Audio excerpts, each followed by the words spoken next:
Kuri uno w'Imana ishirahamwe ry'amahiganwa y'imiduga mu Burundi Club Automobile du Burundi ryatunganije ihiganwa rya Rallye Top Chrono ryabereye mu gisagara ca Bujumbura kw'ibarabara ryitiriwe ukwikukira ku Burundi. Imigwi 12 niyo yari yiteguriye iryo higanwa, ariko indwi niyo yashoboye guheza ihiganwa kubera utugorane tumwe na tumwe tw'imiduga. Imigwi 3 ya mbere ya Rise and Shine Rallye Team ugizwe na Prime Uwikunda baje mu kibanza ca mbere, Awandin Rallye Team uza mu kibanza ca kabiri, mu kibanza ca gatatu haje umugwa Autopens Rallye Team. Umukuru w'ishirahamwe rya Club Automobile du Burundi Prosper Nivyukuri yamenyesheje ko ihiganwa ryagenze neza muri rusangi, kubona ata muntu n'umwe yashoboye kuba ahagirira akagorane.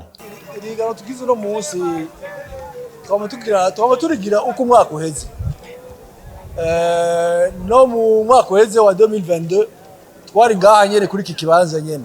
Muri rusangi iyo tubonye ihiganwa riheze ata muntu yakomeretse ari umupilote cyangwa umukopilote cyangwa spectateur kubera igihugu beza bikaduhimbara cyane gose. Uwikunda Diodoni batazira Too Fit ari mu mugwi watahukanye ikibanza ca mbere yamenyesheje ko yishimiye iryo higanwa, anatumenyesha ico yasumbije abandi. Nkaba nishimiye kugwira umunsi ubaye n'ubushize akaba ari natahukanye ikibanza ca mbere yari yabereye muri Plaine d'Olimbo, nongira nza guserukira igihugu mu Rwanda, naho nyine bigenda neza mu wa mbere, niko imodoka ku muto wa nyuma cicika mu tsere, ariko sinababaye cyane ku kibanza ca mbere cyari kiwanje n'ubundi birashika cyanza kwitegura iyindi higanwa. Rero ndashimye Imana rero ko nayanzigamye nkarangiza higanwa neza kandi nkarangiza kandi ndi wa mbere. Aho twahiganye no munsi mu bisanzwe hari baraba umwanya, umuntu adatakaza umwanya, twiruka n'umwanya